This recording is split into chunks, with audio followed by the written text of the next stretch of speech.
सफाई से करो, बुरा हो या अच्छा। हाथी के दांत खाने के और दिखाने के और वाली नीति पर चलना तुम्हें शोभा नहीं देता। बोला, आप भी वहां शादी करते हो या नहीं?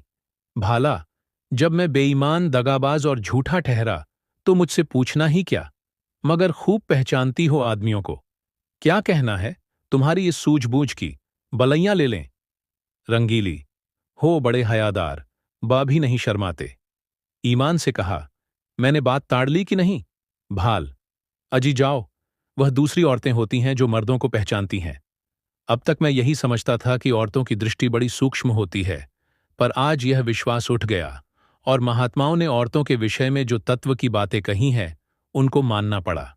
रंगीली, जरा आईने में अपनी सूरत तो देख आऊं, तुम्हें मेरी कमस है।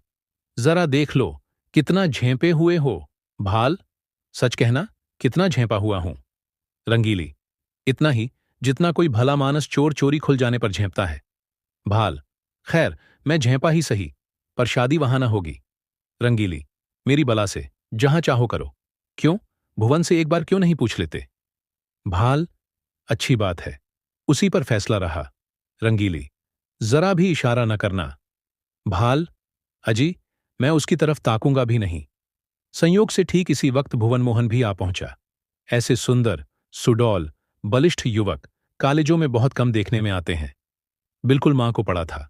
वही गोरा चिट्टा रंग, वही पतले पतले गुलाब की पत्ती के से ओंठ, वही चौड़ा माथा, वही बड़ी बड़ी आंखें। डील डॉल बाप का सा था। ऊंचा coat, breeches, tie, boot, hat उस पर खूब लग रहे थे। हाथ में एक हॉकी स्टिक थी। चाल में जवानी का गरूर था, आंखों में आत्म गौरव। रंगीली ने कहा, आज बड़ी देर लगाई तुमने। यह देखो, तुम्हारी ससुराल से यह खत आया है। तुम्हारी सास ने लिखा है। साफ साफ बतला दो, अभी सबेरा है। तुम्हें वहां शादी करना मंजूर है या नहीं? भुवन, शादी करनी तो चाहिए अम्मा, पर मैं करूंगा नहीं। रंगीली, क्यों? भुवन, कहीं ऐसी जगह शादी करवाइए कि खूब रुपये मिलें, और न सही 1 लाख का तो डॉल हो। वहां अब क्या रखा है? वकील साहब रहे ही नहीं, बुढ़िया के पास अब क्या होगा? रंगीली, तुम्हें ऐसी बातें मुंह से निकालते शर्म नहीं आती? भुवन, इसमें शर्म की कौन सी बात है? रुपये किसे काटते हैं? 1 लाख रुपये तो लाख जन्म में भी न जमा कर पाऊंगा। इस साल पास भी हो गया तो कम से कम 5 साल तक रुपये से सूरत नजर न आएगी। फिर 100-200 रुपये महीने कमाने लगूंगा। 5-6 तक पहुंचते पहुंचते उम्र के 3 भाग बीत जाएंगे। रुपये जमा करने की नौबत ही न आएगी। दुनिया का कुछ मजा न उठा सकूंगा। किसी धनी की लड़की से शादी हो जाती तो चैन से कटती। मैं ज्यादा नहीं चाहता, बस 1 लाख हो या फिर कोई ऐसी जायदाद वाली बेवा मिले जिसके एक ही लड़की हो। रंगीली, चाहे औरत कैसे ही मिले। भुवन, धन सारे ऐबों को छिपा देगा। मुझे वह गालियां भी सुनाए तो भी चू न करूं। दुधारू गाय की लात किसे बुरी मालूम होती है? बाबू साहब ने प्रशंसा सूचक भाव से कहा, हमें उन लोगों के साथ सहानुभूति है और दुख ही है कि ईश्वर ने उन्हें विपत्ति में डाला, लेकिन बुद्धि से काम लेकर ही कोई निश्चय करना चाहिए। हम कितने ही फटे हालों जाएं, फिर भी अच्छी खासी बारात हो जाएगी। वहां भोजन का भी ठिकाना नहीं, सिवा इसके कि लोग हंसें और कोई नतीजा ना निकलेगा। रंगीली, तुम बाप पूत दोनों एक ही थैली के चट्टे बट्टे हो। दोनों उस गरीब लड़की के गले पर छुरी फेरना चाहते हो। भुवन, जो गरीब है उसे गरीबों ही के यहां संबंध करना चाहिए, अपनी हैसियत से बढ़कर। रंगीली, चुप भी रह, आया है वहां से हैसियत लेकर। तुम कहां के धन्ना सेठ हो? कोई आदमी द्वारा पर आ जाए तो एक लोटे पानी को तरस जाए। बड़े हैसियत वाले बने हो। यह कहकर रंगीली वहां से उठकर रसोई का प्रबंध करने चली गई। भुवन मोहन मुस्कुराता हुआ अपने कमरे में चला गया और बाबू साहब मूंछों पर ताव देते हुए बाहर आए कि मोटे राम को अंतिम निश्चय सुना दें, पर उनका कहीं पता न था। मोटे राम जी कुछ देर तक तो कहार की राह देखते रहे। जब उसके आने में बहुत देर हुई तो उनसे बैठा न गया। सोचा, यहां बैठे बैठे काम न चलेगा, कुछ उद्योग करना चाहिए। भाग्य के भरोसे यहां अड़ी किए बैठे रहें तो भूखों मर जाएंगे। यहां तुम्हारी दाल नहीं गलने की। चुपके से लकड़ी उठाई और जिधर वह कहार गया था उसी तरफ चले। बाजार थोड़ी ही दूर पर था। एक क्षण में जा पहुंचे। देखा तो बुढ़ा एक हलवाई की दुकान पर बैठा चिलम पी रहा था। उसे देखते ही आपने बड़ी बेतकल्लुफी से कहा, अभी कुछ तैयार नहीं है क्या महारा? सरकार वहां बैठे बिगड़ रहे हैं कि जाकर सो गया या ताड़ी पीने लगा। मैंने कहा, सरकार, यह बात नहीं, बुढ़ा आदमी है, आते ही आते तो आएगा। बड़े विचित्र जीव हैं, न जाने इनके यहां कैसे नौकर टिकते हैं। कहार, मुझे छोड़कर आज तक दूसरा कोई टिका नहीं और न टिकेगा। साल भर से तलब नहीं मिली, किसी को तलब नहीं देते। जहां किसी ने तलब मांगी और लगे डांटने, बेचारा नौकरी छोड़कर भाग जाता है। वे दोनों आदमी जो पंखा झल रहे थे, सरकारी नौकर हैं। सरकार से 2 अर्दली मिले हैं ना, इसी से पड़े हुए हैं। मैं भी सोचता हूं, जैसा तेरा ताना बाना वैसे मेरी भरनी। इस साल कट गए हैं, साल 2 साल और इसी तरह कट जाएंगे। मोटे राम, तो तुम ही अकेले हो? नाम तो कई कहारों का लेते हैं। कहार, वह सब इन 2-3 महीनों के अंदर आए और छोड़ छोड़ कर चले गए। यह अपना रोब जमाने को अभी तक उनका नाम जपा करते हैं। कहीं नौकरी दिलाइएगा, चलूं? मोटे राम, अजी, बहुत नौकरी है। कहार तो आजकल ढूंढे नहीं मिलते। तुम तो पुराने आदमी हो, तुम्हारे लिए नौकरी की क्या कमी है? यहां कोई ताजी चीज? मुझसे कहने लगे, खिचड़ी बनाइएगा या बाटी लगाइएगा। मैंने कह दिया, सरकार, बुढ़ा आदमी है, रात को उसे मेरा भोजन बनाने में कष्ट होगा। मैं कुछ बाजार ही से खा लूंगा, इसकी आप चिंता न करें। बोले, अच्छी बात है, कहार आपको दुकान पर मिलेगा। बोलो साहजी, कुछ तरमाल तैयार है? लड्डू तो ताजे मालूम होते हैं, तौल दो 1 सेर भर। आ जाऊं वहीं ऊपर ना? यह कहकर मोटेराम जी हलवाई की दुकान पर जा बैठे और तरमाल छकने लगे। खूब छक्कर खाया, 2.5-3 सेर छट कर गए। खाते जाते थे और हलवाई की तारीफ करते जाते थे। शाहजी, तुम्हारी दुकान का जैसा नाम सुना था, वैसा ही माल भी पाया। बनारस वाले ऐसे रसगुल्ले नहीं बना पाते, कलाकंद अच्छी बनाते हैं, पर तुम्हारी उनसे बुरी नहीं। माल डालने से अच्छी चीज नहीं बन जाती, विद्या चाहिए। हलवाई, कुछ और लीजिए महाराज, थोड़ी सी रबड़ी मेरी तरफ से लीजिए। मोटे राम, इच्छा तो नहीं है, लेकिन दे दो पांव भर। हलवाई, पांव भर क्या लीजिएगा? चीज अच्छी है, आध सेर तो लीजिए। खूब इच्छापूर्ण भोजन करके पंडित जी ने थोड़ी देर तक बाजार की सैर की और 9 बजते बजते मकान पर आए।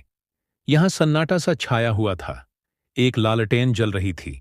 अपने चबूतरे पर बिस्तर जमाया और सो गए। सवेरे अपने नियमानुसार कोई 8 बजे उठे तो देखा कि बाबू साहब टहल रहे हैं। इन्हें जगह देखकर वह पालागन कर बोले, महाराज, आज रात कहाँ चले गए? मैं बड़ी रात तक आपकी राह देखता रहा। भोजन का सब सामान बड़ी देर तक रखा रहा। जब आज न आए तो रखवा दिया गया। आपने कुछ भोजन किया था या नहीं? मोटे, हलवाई की दुकान में कुछ खा आया था। भाल, अजी, पूरी मिठाई में वह आनंद कहाँ जो बाटी और दाल में है। 10-12 आने खर्च हो गए होंगे, फिर भी पेट न भरा होगा। आप मेरे मेहमान हैं, जितने पैसे लगे हों ले लीजिएगा। मोटे, आप ही के हलवाई की दुकान पर खाया था, वह जो नुक्कड़ पर बैठता है। भाल, कितने पैसे देने पड़े? मोटे, आपके हिसाब में लिखा दिए हैं। भाल, जितनी मिठाइयां ली हों मुझे बता दीजिए, नहीं तो पीछे से बेईमानी करने लगेगा। एक ही ठग है। मोटे, कोई 2.5 सेर मिठाई थी और आधा सेर रबड़ी। बाबू साहब ने विस्फृत नेत्रों से पंडित जी को देखा, मानो कोई अचंभे की बात सुनी हो। 3 सेर तो कभी यहां महीने भर का टोटल भी न होता था, और यह महाशय एक ही बार में कोई 4 रुपये का माल उड़ा गए। अगर 1 आध दिन और रह गए तो या बैठ जाएगी। पेट है या शैतान की कब्र? 3 सेर, कुछ ठिकाना है। उद्विग्न दशा में दौड़े हुए अंदर गए और रंगीली से बोल, कुछ सुनती हो? यह महाशय कल 3 सेर मिठाई उड़ा गए। 3 सेर पक्की तौल। रंगीली बाई ने विस्मित होकर कहा, अजी नहीं, 3 सेर भला क्या खा जाएगा? आदमी है या बैल? भाल, 3 सेर तो अपने मुंह से कह रहा है, 4 सेर से कम ना होगा, पक्की तौल। रंगीली, पेट में सनीचर है क्या? भाल, आज और रह गया तो 6 सेर पर हाथ फेरेगा। रंगीली, तो आज रहे ही क्यों? खत का जवाब जो देना देकर विदा करो। अगर रहे तो साफ कह देना कि हमारे यहां मिठाई मुफ्त नहीं आती। खिचड़ी बनाना हो बनावे, नहीं तो अपनी राह ले। जिन्हें ऐसे पेटुओं को खिलाने से मुक्ति मिलती हो वे खिलाएं, हमें ऐसी मुक्ति ना चाहिए। मगर पंडित विदा होने को तैयार बैठे थे, इसलिए बाबू साहब को कौशल से काम लेने की जरूरत न पड़ी। पूछा, क्या तैयारी कर दी महाराज? मोटे, हाँ सरकार, अब चलूंगा। 9 बजे की गाड़ी मिलेगी ना? भाल, भला आज तो और रहिए। यह कहते कहते बाबूजी को भय हुआ कि कहीं यह महाराज सचमुच न रह जाए, इसलिए वाक्य को यों पूरा किया, हाँ, वहां भी लोग आपका इंतजार कर रहे होंगे। मोटे, 1-2 दिन की तो कोई बात न थी, और विचार भी यही था कि त्रिवेणी का स्नान करूंगा, पर बुरा न मानिए तो कहूं, आप लोगों में ब्राह्मणों के प्रति लेशमात्र भी श्रद्धा नहीं है। हमारे जजमान हैं, जो हमारा मुंह जोहते रहते हैं कि पंडित जी कोई आज्ञा दें तो उसका पालन करें। हम उनके द्वारा पहुंच जाते हैं तो वे अपना धन्य भाग्य समझते हैं और सारा घर छोटे से बड़े तक हमारी सेवा सत्कार में मग्न हो जाते हैं। जहां अपना आदर नहीं, वहां एक क्षण भी ठहरना असहराय है। जहां ब्राह्मण का आदर नहीं, वहां कल्याण नहीं हो सकता। भाल, महाराज, हमसे तो ऐसा अपराध नहीं हुआ। मोटे, अपराध नहीं हुआ, और अपराध कहते किसे हैं? अभी आप ही ने घर में जाकर कहा कि यह महाशय 3 सेर मिठाई छट कर गए। पक्की तौल। आपने अभी खाने वाले देखे कहाँ? एक बार खिलाइए तो आंखें खुल जाएं। ऐसे ऐसे महान पुरुष पड़े हैं जो पसेरी भर मिठाई खा जाएं और डकार तक न लें। एक एक मिठाई खाने के लिए हमारी चिरौरी की जाती है, रुपये दिए जाते हैं। हम भिक्षुक ब्राह्मण नहीं हैं जो आपके द्वार पर पड़े रहें। आपका नाम सुनकर आए थे, यह न जानते थे कि यहां मेरे भोजन के भी लाले पड़ेंगे। जाइए, भगवान आपका कल्याण करें। साहब ऐसा झेंपे कि मुंह से बात न निकली। जिंदगी भर में उन पर कभी ऐसी फटकार न पड़ी थी। बहुत बातें बनाई, आपकी चर्चा न थी, एक दूसरे ही महाशय की बात थी, लेकिन पंडित जी का क्रोध शांत न हुआ। वह सब कुछ सह सकते थे, पर अपने पेट की निंदा न सह सकते थे। औरतों को रूप की निंदा जितनी प्रिय लगती है, उससे कहीं अधिक अप्रिय पुरुषों को अपने पेट की निंदा लगती है। बाबू साहब मनाते तो थे, पर धड़का भी समाया हुआ था कि यह टिक न जाए। उनकी कृपणता का पर्दा खुल गया था, अब इसमें संदेह बाबू ह न था। उस पर्दे को ढांकना जरूरी था। अपनी कृपणता को छिपाने के लिए उन्होंने कोई बात उठा न रखी, पर होने वाली बात होकर रही। पछता रहे थे कि कहां से घर में इसकी बात कहने गया, और कहां भी तो उच्च स्वर में। यह दुष्ट भी कान लगाए सुनता रहा, किंतु अब पछताने से क्या हो सकता था। न जाने किस मनहूस की सूरत देखी थी, यह विपत्ति गले पड़ी। अगर इस वक्त यहां से रूष्ट होकर चला गया तो वहां जाकर बदनाम करेगा और मेरा सारा कौशल खुल जाएगा। अब तो इसका मुंह बंद कर देना ही पड़ेगा। यह सोच विचार करते हुए वह घर में जाकर रंगीली बाई से बोले, इस दुष्ट ने हमारी तुम्हारी बातें सुन ली, रूठ कर चला जा रहा है। रंगीली, जब तुम जानते थे कि द्वार पर खड़ा है तो धीरे से क्यों न बोले? भाल, विपत्ति आती है तो अकेले नहीं आती। यह क्या जानता था कि वह द्वार पर कान लगाए खड़ा है? रंगीली, न जाने किसका मुंह देख था। भाल, वही दुष्ट सामने लेटा हुआ था। जानता तो उधर ताकता ही नहीं। अब तो इसे कुछ दे दिलाकर राजी करना पड़ेगा। रंगीली, ऊह, जाने भी दो। जब तुम्हें वहां विवाह ही नहीं करना है तो क्या परवाह है? जो चाहे समझे, जो चाहे कहे। भाल, यों जान न बचेगी। आऊं 10 रुपये विदाई के बहाने दे दूं। ईश्वर फिर इस मनहूस की सूरत न दिखाए। रंगीली ने बहुत अछताते पछताते 10 रुपये निकाले और बाबू साहब ने उन्हें ले जाकर पंडित जी के चरणों पर रख दिया। पंडित जी ने दिल में कहा, धत्तैरे मक्खी चूस की, ऐसा रगड़ा कि याद करोगे। तुम समझते होगे कि 10 रुपये देकर इसे उल्लू बना लूंगा।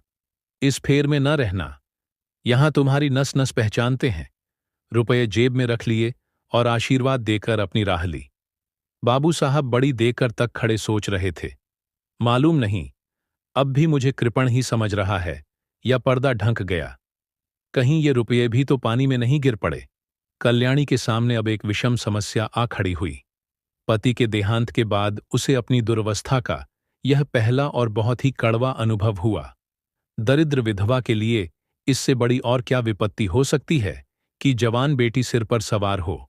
लड़के नंगे पांव पढ़ने जा सकते हैं, चौका बर्तन भी अपने हाथ से किया जा सकता है, रूखा सूखा खाकर निर्वाह किया जा सकता है, झोपड़े में दिन काटे जा सकते हैं, लेकिन युवती कन्या घर में नहीं बैठाई जा सकती।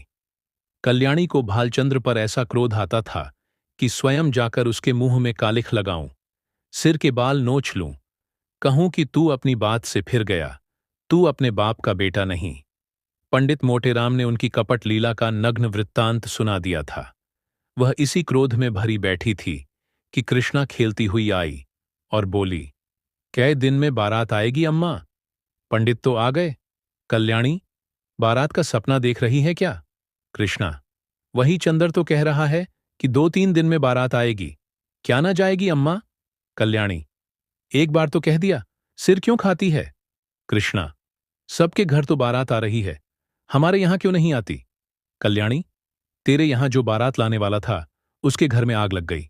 कृष्णा, सच अम्मा? तब तो सारा घर जल गया होगा।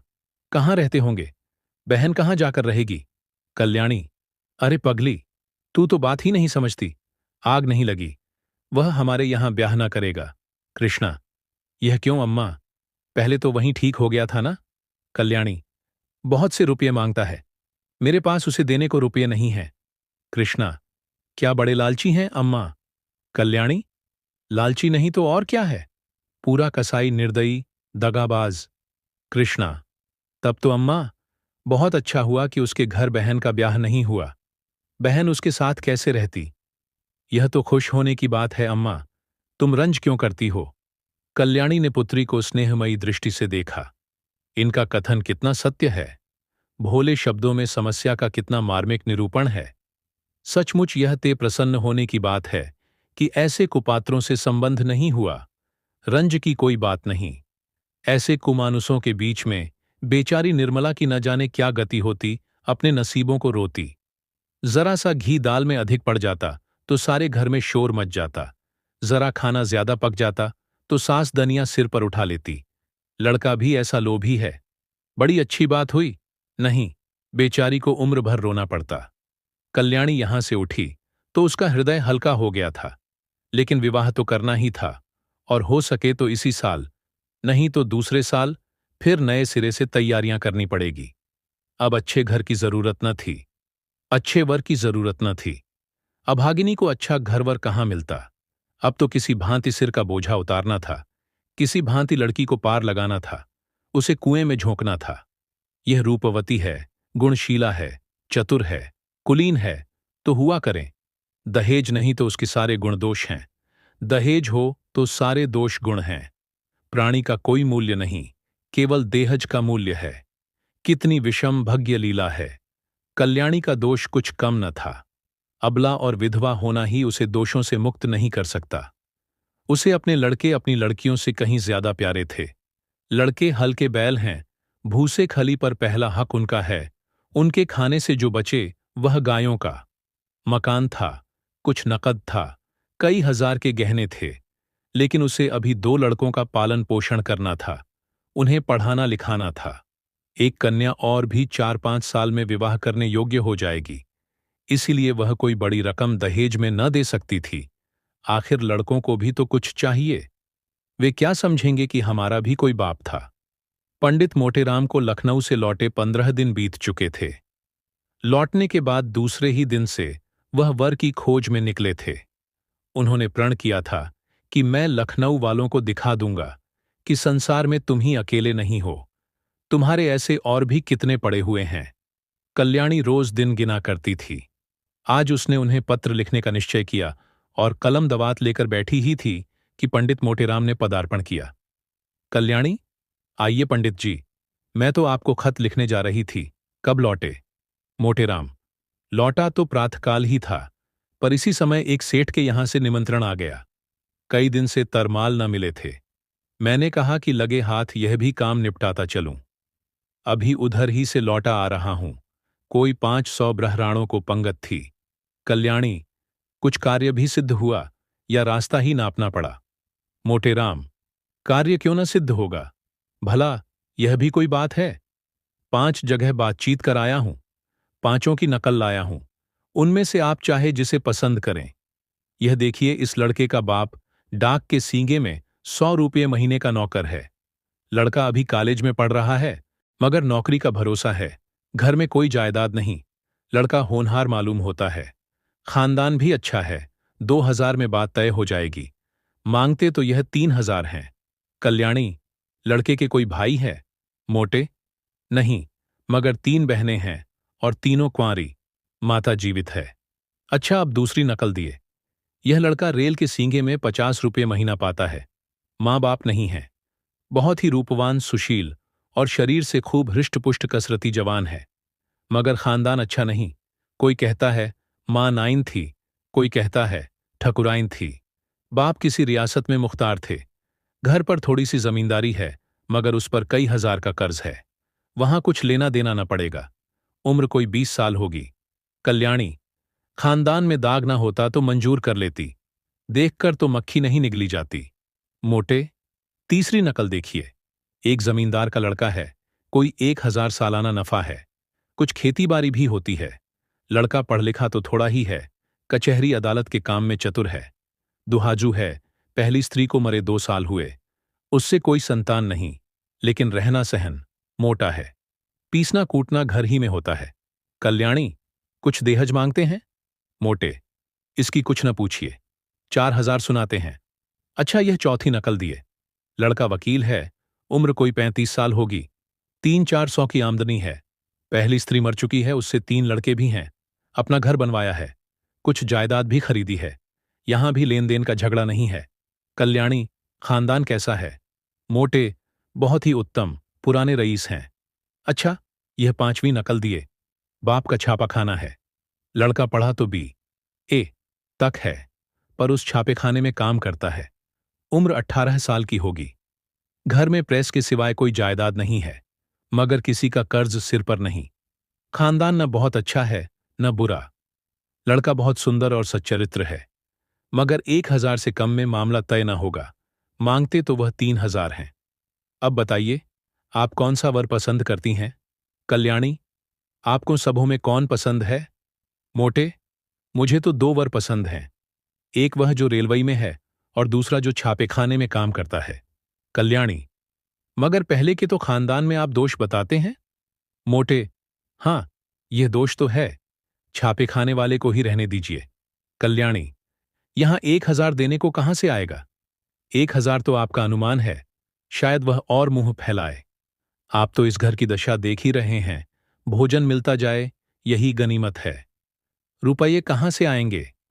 जमींदार साहब 4,000 सुनाते हैं। डाक बाबू भी 2,000 का सवाल करते हैं। इनको जाने दीजिए। बस वकील साहब ही बच सकते हैं।